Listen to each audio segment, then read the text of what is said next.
Hi. இந்த உலகத்துல பார்த்தீங்க அப்படின்னா, எதுவுமே அதாவது நம்ம இயற்கையில இருக்க எந்த ஒரு பொருளுமே எதிர்பார்ப்ப நோக்கி யாருக்குமே பலன் கொடுக்கிறதே இல்ல. நம்ம மனுஷங்கள தவிர. ஃபார் எக்ஸாம்பிள் நம்ம ரூ. 100 மொய் போட்டோம்னா, அவன் ரூ. 1000 மொய் போடணும். அவன் ரூ. 1000 போட்டா ரூ. 2000 போடணும். ஸோ எல்லாமே நம்ம பலன் கருதி தான். நம்ம அவனுக்கு அதை செஞ்சோம், அவன் நமக்கு இதை செய்யலை. இந்த பிரச்சனை வந்து எல்லாருடைய வீட்லேயுமே போய்க்கிட்டே இருக்கு இல்லையா? ஆனால் நம்முடைய முன்னோர்கள் பாருங்க, நம்ம தமிழ்நாட்டில் வாழ்ந்த மன்னர்களாக இருக்கட்டும், நம்முடைய முன்னோர்கள் எல்லாருமே என்ன பண்ணாங்க அப்படின்னா, பலன் கருதி எதையுமே பண்ணலங்க.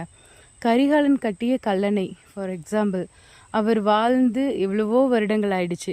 ஆனால் இன்றைக்கும் வந்து அவருடைய பேர் சொல்கிற மாதிரி அந்த இடத்துல இருக்குது. எத்தனையோ குளங்கள், ஏரிகள், எல்லா நீர்ப்பாசன வசதிகளும் வந்து திறம்பட செய்து வச்சுருந்தாங்க.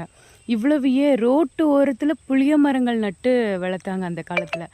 இன்றைக்கி நம்ம யூஸ் பண்ணுற முக்கால்வாசி புளிய மரமே புளி, நம்ம யூஸ் பண்ணுற புளி கூட அந்த மரத்துலேருந்து எடுக்கிறது தான்.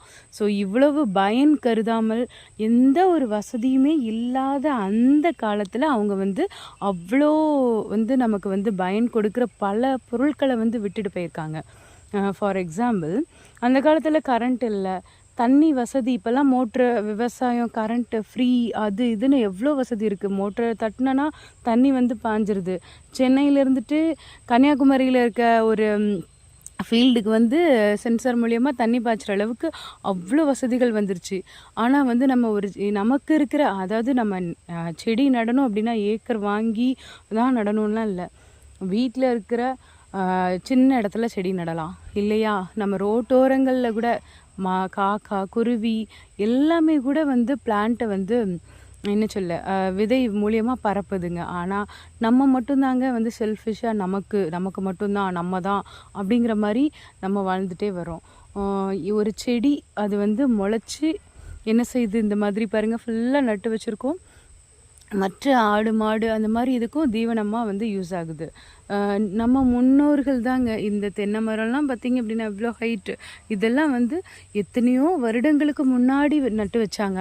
அவங்க சாப்பிட்ணுங்கிறதுக்காக அவங்க நட்டு வைக்கல. ஸோ கண்டிப்பாக வந்து நம்மளும் நெக்ஸ்ட் ஜென்ரேஷனுக்கு வந்து இந்த மாதிரி செடிகளை வந்து நம்ம நட்டு வைக்கணும்.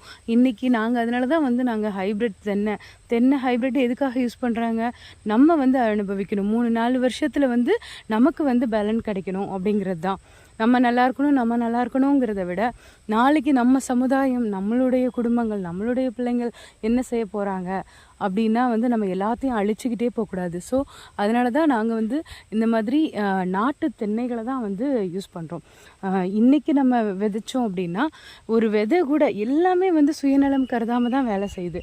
பார்த்திங்க அப்படின்னா நம்ம விதைச்சிருக்க இந்த மொச்சை இது பார்த்திங்க அப்படின்னா ஒரு விதை போட்டோம், அது வேணால் ஒரு பலனாக கொடுக்குது, 9 விதைகள் வருது. நம்ம இவ்வளோ மரங்கள் இருக்க போய் தான் வந்து நம்மளுடைய கார்பன் டை ஆக்சைடு வந்து பியூரிஃபை ஆகி நமக்கு ஆக்சிஜன், நல்ல ஆக்சிஜன் வந்து கிடைக்குது. உண்மையிலே சொல்கிறேன், வீட்டுக்குள்ளேயே இருக்கிறத விட அந்த மாதிரி வெளி காற்று சுவாசிக்கிறது வந்து அவ்வளோ நல்லாயிருக்கும். ஒரு புத்துணர்ச்சி வந்து நம்மளுடைய உடம்புக்கு கிடைக்கும். இதெல்லாம் வந்து நம்மளுடைய முன்னோர்கள் நமக்கு கொடுக்காமலாம் வந்து இது தானாலாம் வரல. அதே மாதிரி பார்த்திங்க அப்படின்னா கடல் ஃபுல்லாக உப்பு தண்ணி தான் இருக்குது, ஆனால் அது நமக்கு நல்ல ஒரு நீரை வந்து நமக்கு மாற்றி கொடுக்குது. எவ்வளவோ இயற்கை எல்லாமே வந்து சுயநலம் கருதாமல் தான் வேலை செய்கிறாங்க. கடல் நீர் வந்து உப்பு தண்ணி வந்து நல்ல மழை நீராக மாறி வருதல், ஆவியாகி இந்த மாதிரி இயற்கையான காற்று நமக்கு வந்து கார்பன் டை ஆக்சைடை மரங்கள் எடுத்துக்கிட்டு ஆக்சிஜனை வழங்குறது. செடி பார்த்திங்க அப்படின்னா சுயநலம் கருதாமல் ஒன்று போட்டோன்னா ஒரே ஒரு செடி வந்து வர்றதே இல்லை. அது முளைச்சி கொத்தான பயன்கள் நமக்கு மட்டுமா பயன்படுது? இல்லவே இல்லை. ஆடு மாடு பறவைகள் எல்லாம் சாப்பிட்டது போக மிச்சம்தாங்க நமக்கு கிடைக்கும். அதனால் வந்து விவசாயம் அப்படிங்கிறது வந்து ஒரு தொழில் அப்படிங்கிறத விட அநேக உயிர்களுக்கு வந்து ஒரு பெரிய ஒரு வரப்பிரசாதம் மாதிரி தான். நம்ம விதைச்சிட்டு நம்ம தான் அதை அறுவடை பண்ணுவோம்லாம் சொல்லவே முடியாது. ஏன் மழை கூட அடிச்சுட்டு போயிடும், தண்ணி ஃபுல்லாக அடிச்சுட்டு போச்சு அப்படின்னா என்ன ஆகும்? அடுத்து வந்து அந்த விதைகளெல்லாம் விழுந்து அங்கங்கே முளைக்கும். ஸோ நிறைய ஆடுகளுக்கு, கால்நடைகளுக்கு எல்லாத்துக்குமே வந்து நமக்கு வந்து அது வந்து யூஸ் ஆகும். அதனால் வந்து இயற்கையை வந்து நம்ம வந்து பாழ்படுத்தாமல், இப்போ நமக்கு ஏகப்பட்ட வசதிகள் இருக்குது, முந்தி மாதிரிலாம் கிடையாது.